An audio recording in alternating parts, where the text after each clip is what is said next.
Hello and welcome to SteveKnows. It is good to be back. I've had a life-changing few weeks, but I'm excited to be here. Today I'm covering new Quest accessories, new Quest avatars and visuals, new games, and a huge game bundle saving around 90%, and of course, games coming soon and game updates. I do have giveaways on again, so continuing another $100 giveaway. Please enter down below in the description. Subscribe to the channel, join the Discord as well. It's easier for me to get hold of you if you win. Plus, I also have game keys for my patrons and Discord members, and I'll be dropping them later today. It is good to be back. So enough chin wagging, let's get started.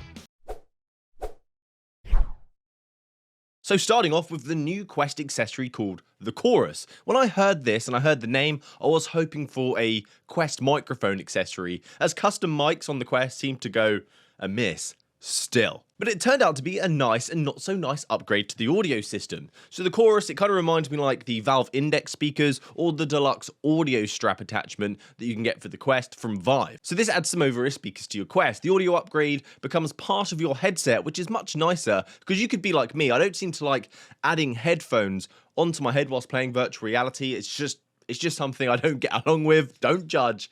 So this accessory actually attaches to the headset over the headset arms, but because of this, it is limited to Meta-only straps, so the Elite strap, the Elite battery, and the standard flimsy fabric one. You may get lucky and find a third-party one that supports it. It just needs to have flat arms, which sometimes they don't have. So if you have the Bobo one, which is a brilliant design, it won't fit over that due to the way it attaches to the headset. It also takes power from your headset to operate this device by slotting into the USB-C port, but it does leave a pass-through connection so you can still charge your headset if you have Elite battery strap, or you just plugged into a wall because the headset is running low. It uses BMR drivers, which stands for Balanced Mode Radiators, which basically means a single driver that can provide a full frequency spectrum by itself. Don't expect top-of-the-range Bose quality audio from this, but you do get a very good sound still. I do love it, and I'll touch on why that is in a second. It does add 182 grams to the headset, but the weight doesn't sit directly in front of the face, so it's pretty comfortable still. We don't really notice them being there. The headphones are also not flush against your ear and are open back. So from my experience, if you're looking for audio quality, I had some open back AKG Q701s back when I studied music, and people can hear what you're listening to, but you get better acoustics because it's like having two really high quality speakers near your ears rather than being enclosed, so the acoustics of the audio is much better and can be more immersive. But maybe not best for someone who wants to play at night time whilst everyone's asleep and get completely 100% immersed in the virtual world whilst not being grounded in the real one.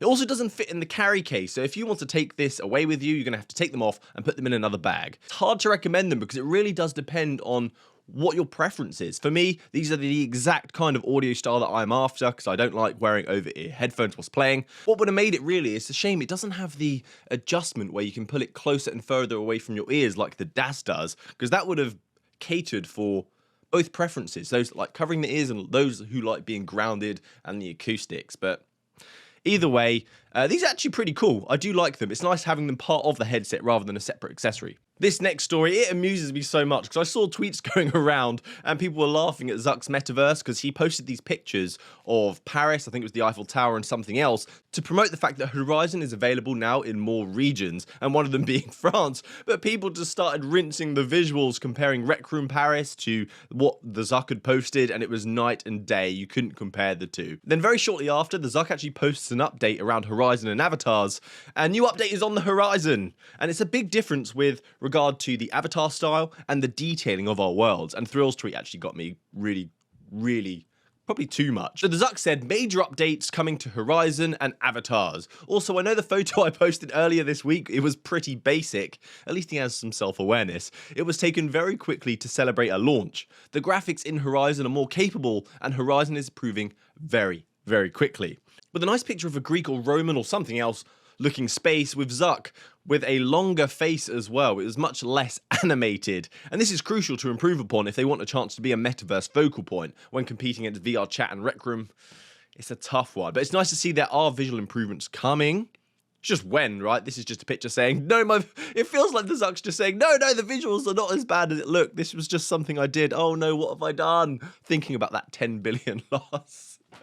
Some great news now, especially for the potential future of Bone Labs coming soon, which is built to allow modifications. A new Boneworks mod is available for you to play a demo of a few levels of Metal Gear Solid. Snake! Snake! I had this on PlayStation 1 and the memories were just flooding in looking at this demo. Hopefully there's not going to be any ladder climbing in virtual reality, because if anyone knows what I'm talking about, please comment down below. It's like an infinite ladder, and I would be knackered if I was doing that in virtual reality.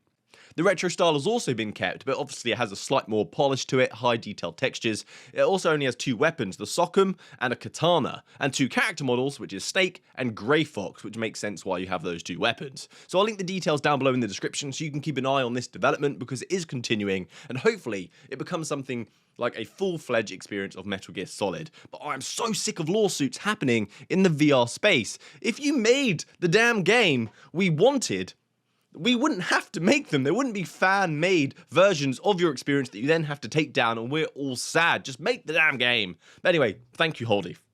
Now on to the Humble Bundle. A virtual reality bundle is now available on the Humble Bundle website. £150 worth of games for only £16.50. And this is a 7-game bundle, and it is limited to Steam experiences, So if you're on the Oculus platform or the Quest platform, you can still buy the games, but you can only play them on Steam. It's actually a great list here as well, worth buying. For even just one or two of these experiences, you're still saving money. So there's Voltol VR. If you like Top Gun and you want to fly some jets in virtual reality, a great one. You can compete in challenges, engage in combat, and flip switches in your cockpit. And flipping switches should not be underestimated.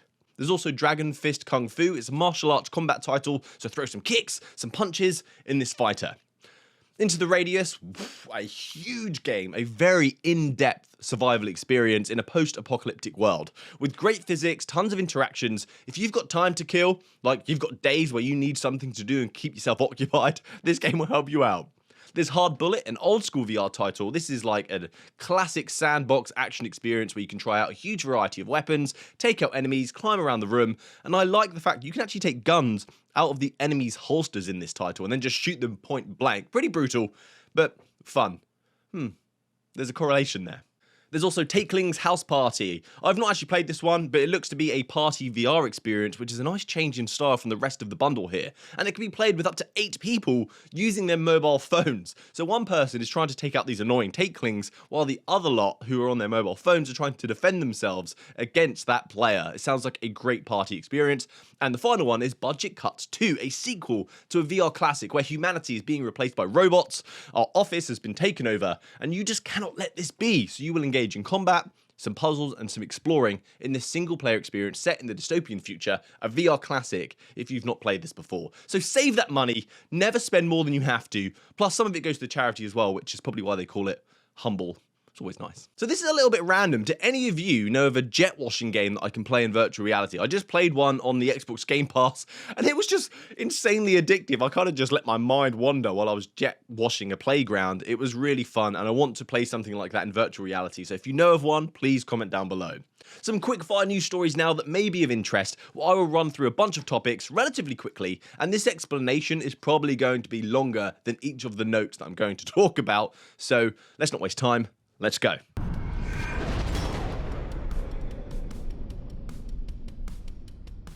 So first is Mother Gunship. It always feels like I'm trying to swear when I'm trying to say this game name. Mother Gunship has got its first major update, which adds new enemies, 20 new gun parts for its modular weaponry system, and a new level with a big bad boss. So if you've got that game, there's more content now. Go and enjoy it. And there is another update for a walkabout mini golf. What a game this is, and they keep updating, adding new courses. It's really impressive. So another update coming soon is we had the Labyrinth one before, now we've got Jules Verne, a classic science fiction author that Back to the Future actually turned me onto in episode 3. You've read Jules Verne. And in this update we will have 3 new courses set in the Voyage Extraordinaire series by Jules Verne. Hashtag throwback. So a new game now, Altair Breaker has just released a co-op fantasy title that looks right up my street. I need to dive in and play it. There's been many reviews giving it the Final Fantasy vibe check, which for me becomes a no-brainer. Yes, yes, yes, you and up to 3 other friends can play together in this fantasy experience, and it looks great. Hopefully it doesn't disappoint. Also, Resolution Games have provided 3D print files for some of the Demeo pieces, so you can have them in real life and paint them. I would like a whole board game of Demeo, like a real-life version of Demeo that I can play without having to be in VR, which is kind of sacrilege. Can I say that as a VR VR YouTuber. But that would be brilliant. I even retweeted saying, can we get this, please? It would be probably really expensive and won't happen, but I can dream. So that's it from me today, guys. Thank you so much for joining me. Making this video felt like I was Spider-Man. Don't forget to join the giveaway and also subscribe. It helps me out massively to achieve a dream and spread the word of VR. I also have 2 games that it's time to get pumped for lined up, ready for next week. So please stick around for that. Have a great week, guys. Happy gaming. Good day.